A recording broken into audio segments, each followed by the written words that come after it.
Hello dears, LS family കിച്ചൻ്റെ പുതിയൊരു വീഡിയോയിലോട്ട് എല്ലാവർക്കും സ്വാഗതം. അപ്പോൾ ഇന്നും ഞങ്ങളൊരു ചേമ്പിൻ്റെ വീഡിയോ ആയിട്ടാണ് വന്നിരിക്കുന്നത്. നല്ല നാടൻ ചേമ്പ് കുറുക്ക് കാളനാണ് ഇന്നത്തെ സ്പെഷ്യൽ എന്ന് പറയുന്നത്. അടിപൊളി ടേസ്റ്റി ആയിട്ടുള്ളൊരു കാളനാണ് കേട്ടോ.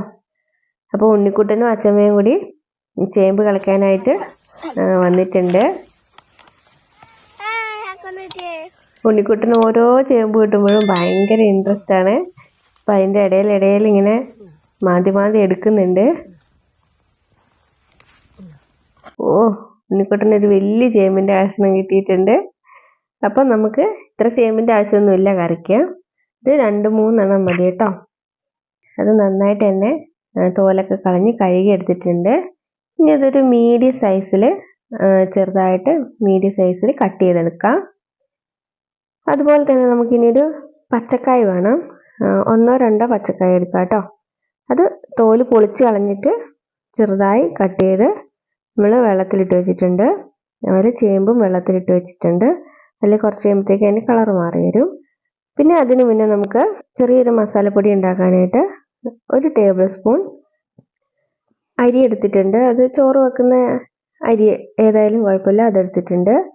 അതൊന്ന് ഇങ്ങനെ വറുത്ത് വരുമ്പോഴത്തേക്ക് നമുക്കതിലേക്ക് ഒരു ബ്രൗൺ കളറൊക്കെ ആകുമ്പോഴത്തേക്കും അതിലേക്ക് ഒരു പിഞ്ച് ഉലുവ ചേർത്ത് കൊടുക്കാം. അതൊന്ന് ചൂടായി വരുമ്പോഴത്തേക്കും അതിലേക്കൊരു 1/2 ടീസ്പൂൺ ചെറിയ ജീരകം ചേർത്ത് കൊടുക്കാം. അതും ജസ്റ്റ് ഒന്ന് ചൂടായാൽ മതി. നമുക്കിതൊന്ന് ചൂടാറിയതിന് ശേഷം ഒന്ന് പൊടിച്ചെടുക്കണം. അത് മാറ്റി വയ്ക്കാം കേട്ടോ. ഇനി നമുക്ക് ഒരു 2 കഷ്ണം ഇഞ്ചിയും ഒരു 5 പച്ചമുളകും കൂടി ഒന്ന് ചതച്ചെടുക്കണം. അതും ചതച്ച് നമുക്ക് മാറ്റി വയ്ക്കാം. ഇഞ്ചി നന്നായി ചതച്ചെടുത്തിട്ടുണ്ട്. ഇനി പച്ചമുളക് ഒന്ന് ചതച്ചെടുത്തിട്ട് വരാം. അപ്പം അങ്ങനെ പച്ചമുളകും ചതച്ച് മാറ്റി വെക്കാം. ഇനി നമുക്ക് ഒരു അരമുറി തേങ്ങ വേണം. ഒരു ചെറിയ തേങ്ങയുടെ അരമുറി തേങ്ങ എടുത്തിട്ടുണ്ട്. കുറച്ച് വെള്ളം കൂടി ചേർത്ത് നന്നായിട്ട് തന്നെ അരച്ചെടുക്കണം. അപ്പം ഞാൻ ഇച്ചിരി വെള്ളം അധികമായി പോയി ഒഴിച്ചത്, അതുകൊണ്ട് നന്നായിട്ട് അരഞ്ഞ് കിട്ടിയിട്ടില്ല. നിങ്ങൾ അരയ്ക്കുമ്പോൾ കുറച്ച് വെള്ളം ഒഴിച്ചിട്ട് നന്നായിട്ട് അരച്ച് മാറ്റി വെക്കാം. ഇനി നമുക്ക് ചേമ്പും കായും കൂടെ വേവിച്ചെടുക്കണം. അതിനായിട്ട് ഞാനൊരു ചട്ടിയിലാണ് വെക്കുന്നത്. അപ്പം കായും ചേമ്പും ഇട്ട് കൊടുത്തിട്ടുണ്ട്. ഇനി ഇതിലേക്ക് വേകാൻ ആവശ്യമായ വെള്ളം ഒഴിച്ചു കൊടുക്കാം. അതിനുശേഷം നമ്മൾ നേരത്തെ ചതച്ച് വെച്ചിരിക്കുന്ന ഇഞ്ചിയും പച്ചമുളകും ചേർത്ത് കൊടുക്കുന്നുണ്ട്. ഇനി ഇതിലേക്ക് ചേർത്ത് കൊടുക്കാനുള്ളത് ഒരു നുള്ളു ഉലുവയാണ്. അപ്പം കഷ്ണമൊക്കെ നല്ല ഉറപ്പിൽ വെന്തുടഞ്ഞ് പോകാതെ നമുക്ക് കിട്ടും. നല്ലൊരു രുചിയായിരിക്കും. ഇനി ആവശ്യത്തിന് ഉപ്പ് ചേർത്ത് കൊടുക്കാം. കല്ലുപ്പാണ് ചേർത്ത് കൊടുക്കുന്നത്. നിങ്ങൾക്ക് പൊടിയുപ്പ് ഉള്ളെങ്കിൽ അത് ചേർത്ത് കൊടുത്താൽ മതി കേട്ടോ. ഇനി കുറച്ച് കറിവേപ്പിലയും കൂടെ ചേർത്ത് കൊടുത്തിട്ട് നമുക്ക് മൂടി വെച്ചിട്ട് നന്നായിട്ടൊന്ന് വേവിച്ചെടുക്കാം. അപ്പം നല്ല തിളയൊക്കെ വന്നിട്ടുണ്ട്. തിള നന്നായിട്ട് വന്നിട്ടുണ്ട്. ഇനി ഒന്നും കൂടി മൂടി വെച്ചിട്ട് നന്നായിട്ട് തന്നെ വേവിച്ചെടുക്കാം. അപ്പം ഇനി ഇത് വെള്ളമൊക്കെ ഒന്ന് വറ്റി വന്നിട്ടുണ്ട്. വെന്തോന്ന് നമുക്ക് നോക്കാം. ചേമ്പ് നന്നായിട്ട് തന്നെ വെന്ത് വന്നിട്ടുണ്ട്. ചേമ്പും കായും നന്നായിട്ട് വെന്ത് വന്നിട്ടുണ്ട്. അപ്പം ഇനി തീ കുറച്ച് വയ്ക്കുക.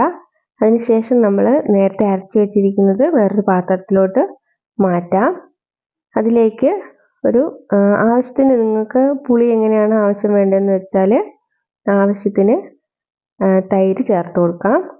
ഞാനിവിടെ ഒരു 6 ടേബിൾ സ്പൂൺ തൈരാണ് ചേർത്ത് കൊടുത്തിരിക്കുന്നത്. ഇച്ചിരി നല്ല പുളിയുള്ള തൈരാണ് കേട്ടോ. നിങ്ങൾക്ക് എങ്ങനെയാണ് പുളിയെന്ന് വെച്ചാൽ അതുപോലെ ചേർത്ത് കൊടുക്കുക. പിന്നെ നമ്മൾ ആദ്യം അരിയും ജീരകവും ഉലുവയും കൂടെ വറുത്ത് പൊടിച്ച് വെച്ചിരുന്നു. അതും കൂടി ഇതിലേക്ക് ചേർത്ത് കൊടുക്കുകയാണ്. ഇതൊരു 2.5 ടീസ്പൂൺ ഉണ്ടാവും. അതും കൂടെ ചേർത്ത് കൊടുത്തിട്ടുണ്ട്. ഇനി ഇതിലേക്ക് ആവശ്യമായി വരുന്നത് ഒരു 1/2 ടീസ്പൂൺ കുരുമുളക് പൊടിയാണ്. അതും കൂടെ ചേർത്ത് കൊടുത്തിട്ടുണ്ട്.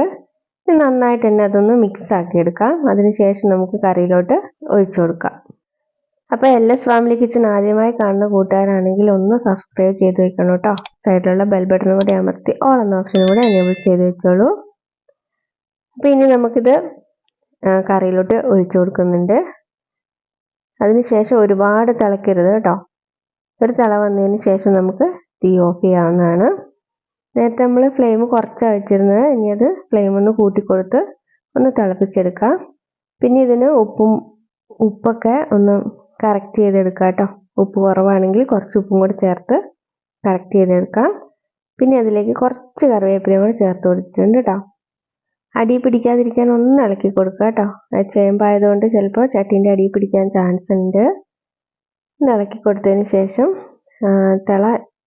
ഇത്ര മതി. നമുക്കിനി തീ അങ്ങ് ഓഫ് ചെയ്ത് കൊടുക്കാം. അത്രയും തിളയ്ക്കുന്നുണ്ട് കേട്ടോ. ഇനി നമുക്ക് താളിച്ചിടാം. താളിക്കാനായിട്ട് ചീനച്ചട്ടി അടുപ്പത്ത് വെച്ചിട്ടുണ്ട്. അതൊന്ന് ചൂടായി വരുമ്പോഴത്തേക്കും കുറച്ച് വെളിച്ചെണ്ണ ഒഴിച്ചു കൊടുക്കാം. അതിലേക്ക് നന്നായി ചൂടായതിന് ശേഷം കടുക് ചേർത്ത് കൊടുക്കാം. കടുക് പൊട്ടി വന്നിട്ടുണ്ട്. ഇനി ഒരു 2 വറ്റൽമുളക് കീറിയത് ചേർത്തു. കുറച്ച് കറിവേപ്പിലയും കൂടെ ചേർത്ത് കൊടുത്തിട്ടുണ്ട്. ഇനി നമുക്കിത് കറിയിലോട്ട് താളിച്ചൊഴിക്കാം. അപ്പം നമ്മുടെ കുറുക്ക് കാളൻ ഇവിടെ അടിപൊളിയായിട്ട് റെഡിയായി വന്നിട്ടുണ്ട് കേട്ടോ. അടിപൊളി ടേസ്റ്റാണ്. ഇത് വെറുതെ തിന്നാനാണെങ്കിലും അടിപൊളിയാണ് കേട്ടോ. അപ്പോൾ ഇങ്ങനെയൊക്കെ ഒന്ന് പരീക്ഷിച്ച് നോക്കുക. ടേസ്റ്റി ആയിട്ടുള്ള ചേമ്പ് കുറുക്ക് കാളൻ റെഡിയായി വന്നിട്ടുണ്ട്. അപ്പോൾ LS ഫാമിലി കിച്ചൺ ഇതുവരെ സബ്സ്ക്രൈബ് ചെയ്യാത്ത കൂട്ടുകാരാണെങ്കിൽ ഒന്ന് സബ്സ്ക്രൈബ് ചെയ്ത് വെക്കണം കേട്ടോ. സൈഡിലുള്ള ബെൽ ബട്ടണും കൂടെ അമർത്തി ഓൾ എന്ന ഓപ്ഷനും കൂടെ എനേബിൾ ചെയ്ത് വെക്കണേ. എങ്കിലേ ഞാനിടുന്ന എല്ലാ വീഡിയോസും അപ്പോൾ നോട്ടിഫിക്കേഷനായിട്ട് കിട്ടുള്ളൂ. അപ്പം എന്തായാലും പരീക്ഷിക്കാൻ മറക്കരുത് കേട്ടോ.